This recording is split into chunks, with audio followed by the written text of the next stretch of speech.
आज की कहानी एक ऐसे मोड़ पर खड़ी है जहां एक अलौकिक चमत्कार और एक खौफनाक जुर्म के बीच की लकीर बिल्कुल मिट जाती है। ये कहानी है एक ऐसे सौदे की जिसमें आत्माओं का लेन देन होता है। तो चलिए सीधे कहानी में उतरते हैं, इस एक परेशान करने वाले सवाल के साथ जो एक बहुत ही गहरे और काले पारिवारिक राज की शुरुआत करता है। सोचिए जरा, वो खुशी जो अचानक से खौफ में बदल जाए, जब आपको ये एहसास हो कि जो लौटा है वो आपका अपना है ही नहीं। तो कहानी की शुरुआत होती है एक ऐसी घटना से जो हो ही नहीं सकती। एक परिवार एक दर्दनाक हादसे में अपनी बेटी को खो देता है, लेकिन फिर कुछ ऐसा होता है जो कुदरत के हर कानून को तोड़कर रख देता है। तो समझिए हुआ क्या। एक बच्ची डूब जाती है। उसका दुखी पिता एक अजीब सा अनुष्ठान करता है, एक खास फूल की जड़ में एक अंडा चढ़ाकर। ये आत्माओं को बुलाने और उन्हें बांधने का एक पुराना तरीका है। और फिर अविश्वसनीय रूप से बच्ची का शरीर मिलता है, लेकिन वो सांस ले रही होती है। ये कोई मामूली चमत्कार नहीं है, ये एक खाली शरीर से एक आत्मा को जोड़ने की एक बहुत ही खतरनाक कोशिश है। तो सवाल ये है कि ये नामुमकिन वापसी हुई कैसे?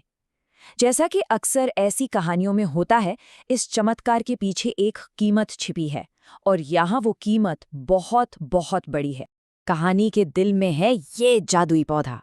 ये आपकी सबसे गहरी ख्वाहिश पूरी कर सकता है, लेकिन ये कोई तोहफा नहीं है, ये एक सौदा है, एक लेन देन।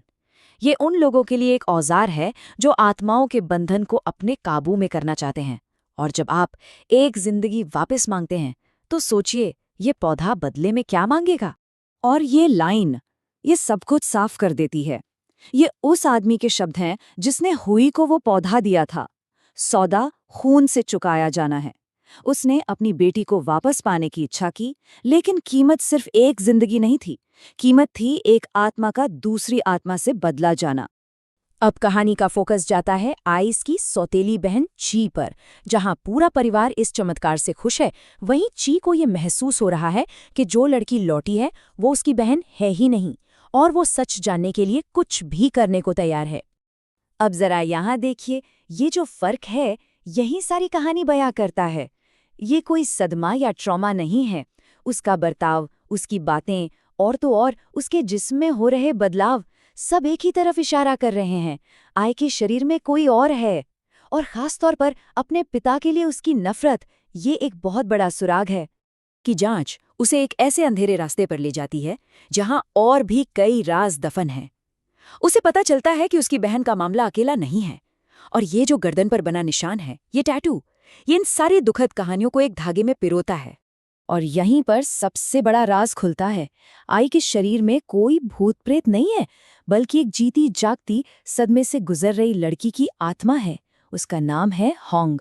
उसकी माँ को इंसानी तस्करी करने वालों ने अगवा किया था, और जब वो लोग वापस लौटे तो उस खौफनाक हादसे में हांग की आत्मा उसके शरीर से अलग हो गई और आकर फंस गई उस खाली जिस्म में जिसे हुई के अनुष्ठान ने तैयार किया था।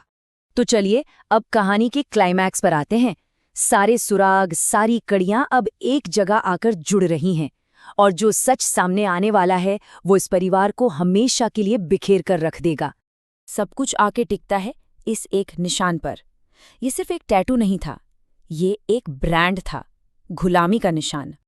और यहाँ उस निशान का असली भयानक मतलब सामने आता है। ये उन सभी लड़कियों को एक ही भयानक तकदीर से जोड़ता था। वो सब एक ही दरिंदे का शिकार थीं। जैसे जैसे हम उस अपराधी की पहचान के करीब पहुंचते हैं, धड़कनें तेज हो जाती हैं। आखिर कौन हो सकता है जिसने इतनी जिंदगियों को तबाह कर दिया? और ये है वो सच जो दिल दहला देता है। वही पिता जो अपनी बेटी के लिए रो रहा था, असल में वही इस पूरे खेल का मास्टरमाइंड था। वही था जो आत्माओं के इस बंधन पर काबू पाना चाहता था।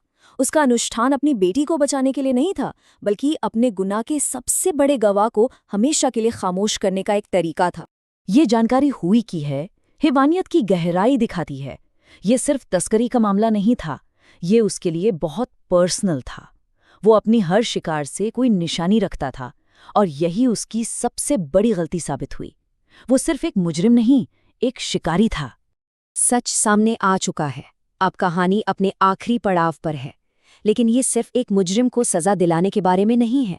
ये दो फंसी हुई आत्माओं की किस्मत का फैसला करने के बारे में है। ये टेबल सारी तस्वीर साफ कर देती है। आई सच में मर चुकी थी, उसके पिता ने ही उसे डुबोया था। जब उसे पता चला कि आई उसका राज जान चुकी है, वो फूल और अंडे वाला अनुष्ठान, उसने आई की आत्मा को वापस नहीं बुलाया। उसने बस एक खाली जिस्म तैयार किया जिसमें होंग की भटकती हुई आत्मा आकर कैद हो गई। और यही इस कहानी का सबसे दर्दनाक सच है। एक आत्मा को बचाने के लिए ये मानना ही पड़ेगा कि दूसरी हमेशा के लिए जा चुकी है। होंग को बचाने का मतलब था इस बात को स्वीकार करना कि आई अब कभी वापस नहीं आएगी।